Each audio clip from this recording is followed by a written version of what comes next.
Bismillahirrahmanirrahim. Assalamualaikum warahmatullahi wabarakatuh. Sebelumnya perkenalkan nama saya Emran Dirawan dengan NIM 397. Di sini saya akan mempresentasikan tentang materi UAS yang diberikan oleh dosen saya, yaitu tugas individu. Di sini saya membuat dalam skema bentuk video yang akan saya jelaskan kepada teman-teman semua. Pada kelompok saya ini terdapat di kelompok Eiger, yang mana Eiger tersebut adalah sebutan dari PT Eiger Indo Multi Produk Industri atau Eigerio MPI. Nah,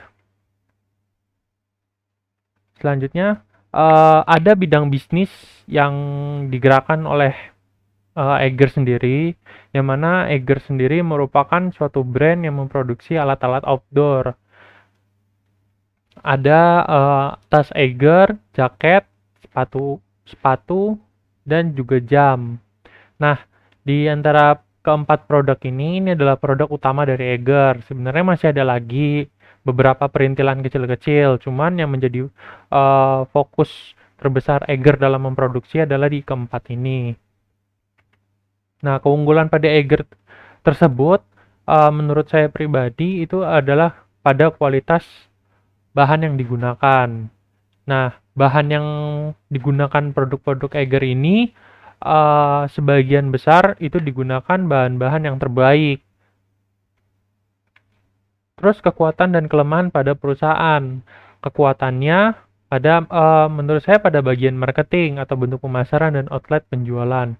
Kenapa bagian marketing? Karena di semua perusahaan di lini marketing itu adalah suatu aspek yang memang harus betul-betul diperhitungkan atau dipikirkan kembali bagaimana cara mempromosikannya, bagaimana penempatan outletnya. Nah, dalam Eiger ini bentuk pemasaran yang digunakan yaitu berdasarkan dari konten strategi atau berdasarkan dari media sosial yang berfokus pada Instagram dan sosmed lainnya.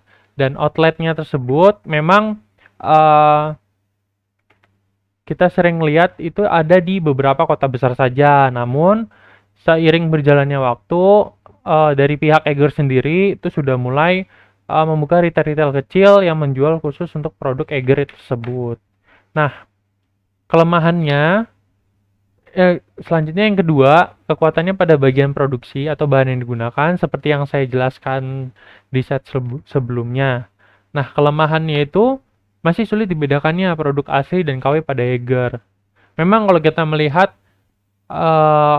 produk-produk yang memang sudah besar namanya dan banyak produknya itu ada saja beberapa oknum atau beberapa perusahaan kecil yang memang sengaja menduplikat produk yang lagi laris tersebut. Nah, hal ini yang menjadi titik lemahnya atau celah dari perusahaan Eiger tersebut, yang mana sulitnya masyarakat awam atau konsumen pertama Eiger untuk membedakan mana sih produk Eiger asli dan mana produk Eiger yang KW. Nah, mungkin untuk mengatasi kelemahan ini para pelanggan itu Eiger sarankan untuk membeli langsung pada outlet resmi Eiger yang berada di kota-kota kalian.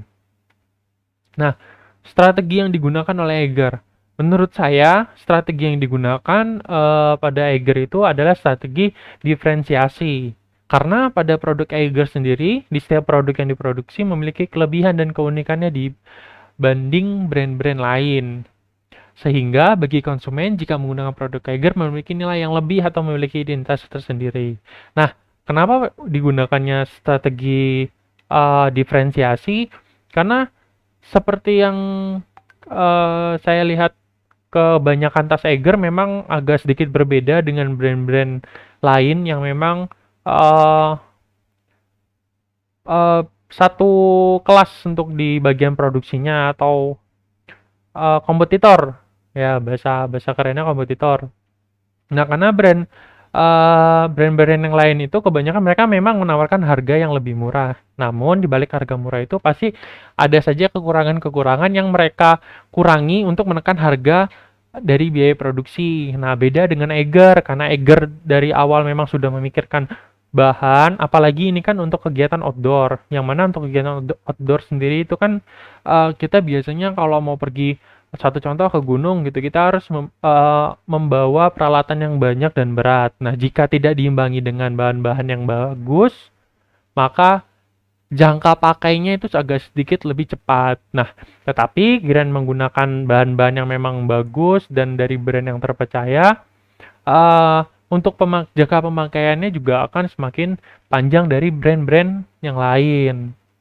Nah, sehingga keunikan dari Eiger itu terdapat di bahannya itu sendiri dan beberapa motif serta inovasi-inovasi yang selangkah lebih maju dibanding brand-brandnya. Walaupun ada beberapa produk dari Eiger sendiri agak sedikit tertinggal, namun Eiger tetap bisa mengimbangi dalam hal pasar untuk peralatan outdoor. Nah, uh, jika konsumen menggunakan produk Eiger memiliki nilai yang lebih atau memiliki identitas sendiri. Nah, ini maksudnya itu ada rasa kebanggaan. Oh, ini produk lokal gitu loh. Kayak produk lokal bukan berarti produk yang jelek, tetapi produk yang memang go internasional. Perlu kalian ketahui bahwa Eiger sendiri sudah produknya sudah diekspor ke luar negeri. Jadi tidak hanya untuk lingkup Indonesia saja dan orang luar juga sudah familiar dengan produk Eiger gitu. Selanjutnya adalah isu yang terjadi pada Eiger. Nah, isu yang terjadi pada Eiger ini mungkin pada tahun 2021, tepatnya pada bulan Januari kalau nggak salah, itu sempat menggemparkan dunia maya, bisa kita bilang gitu. Apa isunya? Nah, tentang surat keberatan. Nah, kronologi dari surat keberatan ini pertama kali itu berada di sosial media Twitter, yang mana pada hari Jumat tanggal 29 bulan 1 2021 eh itu ada sebuah YouTuber yang bernama Dian Widianarko dengan akun Instagramnya Dunia Dian. Nah, si YouTuber ini tuh mereview salah satu produk Eiger yang berjudul review kacamata Eiger Crea Kerato. Nah, jadi ini kacamata sepeda gitu. Nah, dari hasil review yang dibuat oleh akun YouTuber dunia dunia apa? Dunia Dian, maaf. Nah, itu Eiger menanggapi dalam bentuk surat. Nah, yang pertama itu adalah kualitas video review produk yang kurang bagus dari segi pengambilan video yang dapat menyebabkan produk kami terlihat berbeda dari segi warna, bahan, dan detail aksesoris menjadi terlihat kurang jelas. Nah, yang kedua, adanya suara di luar video utama yang dapat mengganggu atau noise, sehingga informasi tidak jelas bagi konsumen. Yang ketiga, setting lokasi yang kurang proper bagi pengambilan video. Nah, pihak Eiger pun meminta Dian untuk memperbaiki atau menghapus konten review tersebut. Dalam keterangan foto unggahan itu, si YouTuber ini menuliskan di akun Instagramnya, halo Eiger, jujur kaget saya dapat surat begini dari Anda karena sebagai respon kita mereview satu produk dan ketika tidak lama kemudian kita mendapat surat balasan, ya mungkin kaget juga gitu, kayak kok saya dapat surat balasan yang tidak menyenangkan dari brand yang saya review gitu.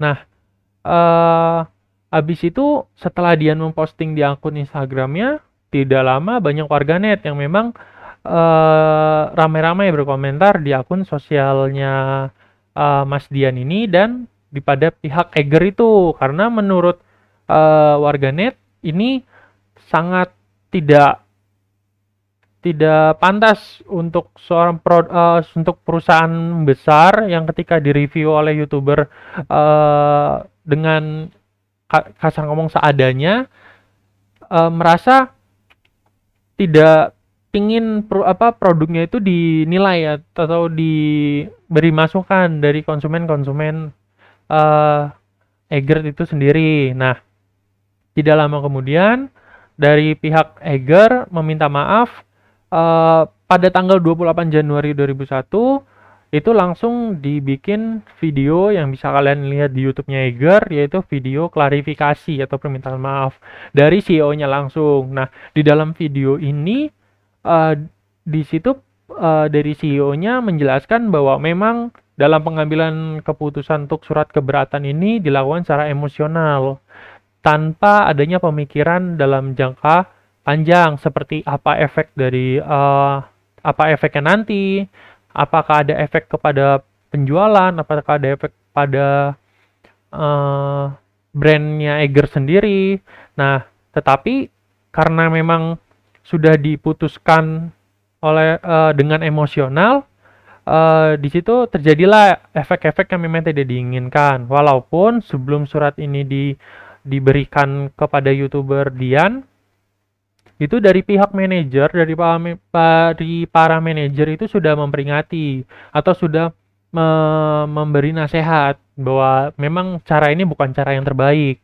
Karena dari segi YouTuber sendiri memang dia memberi masukan, bukan menjelek-jelekan gitu. Dan uh, hingga dari apa yang pihak manajer Eger tersebut dihiraukan oleh CEO, maka terjadilah isu tentang surat keberatan ini. Nah, kritik dan masukan atas isu yang terjadi. Nah, menurut saya kritik yang bisa saya berikan kepada Eger yaitu dapat menerima masukan dari beberapa konsumen atau beberapa kalangan, tidak hanya diterima oleh konsumen atau kalangan yang dapat mereview dengan kualitas gambar yang baik atau suara yang tidak ada noise atau background yang bagus untuk produk-produk mereka, tetapi juga bisa dapat menerima dengan bentuk segala apapun dari review yang ada pada setiap kalangan, mau itu bagus, jelek, backgroundnya atau apa, pihak Eger harusnya bisa menerima dan mengambil apa yang menjadi masukan atau saran bagi produk tersebut. Nah, terus yang kedua, mungkin dalam pengambilan keputusan tidak dilakukan oleh secara terburu-buru karena memang suatu keputusan itu harus segera diambil. Tetapi harus juga mementingkan apa efek dari pengambilan keputusan tersebut dan harus bisa mendengarkan orang-orang yang di sekitar yang bekerja pada satu ruang lingkup. Contoh seperti yang tadi CEO-nya memang tidak mau mendengarkan apa kata manajernya. Nah, sebenarnya hal tersebut tidak baik dimiliki oleh seorang pemimpin pada perusahaan. Nah, masukan atas isu yang terjadi ini menurut saya masukannya lebih teliti lagi dalam pengambilan keputusan. Nah, di balik kasus yang sebelumnya kita bahas atau isu tentang Eger, belum lama ini, tepatnya tanggal 8 Juli 2021, pihak Eiger menggelontorkan bantuan senilai miliaran rupiah untuk penanganan COVID-19 di Jawa Barat. Nah, seperti yang kita ketahui sekarang ini di Indonesia bahkan di dunia memang sedang dilanda pandemi COVID-19, yang mana beberapa perusahaan pun ada yang terkena imbasnya, ada yang merasa tidak kena imbasnya.